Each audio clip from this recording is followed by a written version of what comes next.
Growing orchids from cuttings.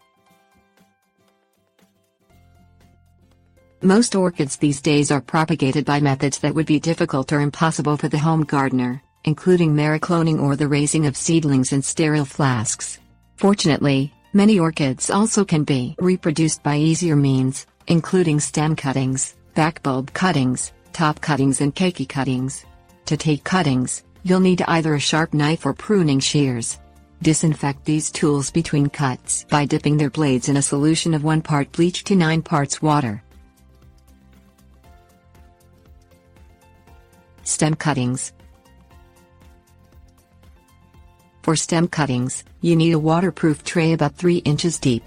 Fill it either with damp sphagnum moss, damp sand or a mix of both.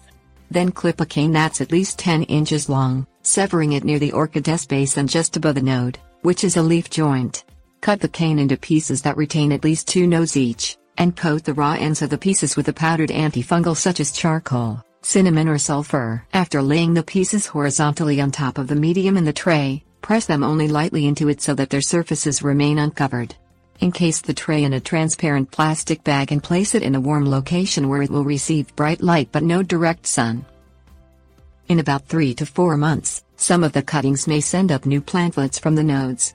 This method can work for Dendrobium, Fis and Epidendrum all hardy in U.S. Department of Agriculture plant hardiness zones 9 through 12, or Ludesia and Thunya both hardy in USDA zones 11 through 12 orchids, though the success rate may be low for some species. Backbulb cuttings. Pseudobulbs are the swollen bases of stems on the types of orchids that grow via horizontal rhizomes. Eventually the leaves drop off the oldest bulbs. Although a bare backbulb may appear worthless, it generally has dormant eyes peeking up from around its base. To force these eyes into growth, snip the rhizome connecting the backbulb to the rest of the orchid plant, using sterile pruning shears or a knife. Plant the bulb in a pot of fine orchid bark with its eyes just above the surface. If you position the pot in bright, indirect light, watering it as you would the parent plant, the bulb may begin to sprout and put down roots in a few weeks. This should work for most orchids that make pseudobulbs, such as Cattleya USDA zones 10 through 12 and Cymbidium USDA zones 9 through 11 except for Odontoglossum USDA zones 10 through 12, whose eyes lose viability quickly.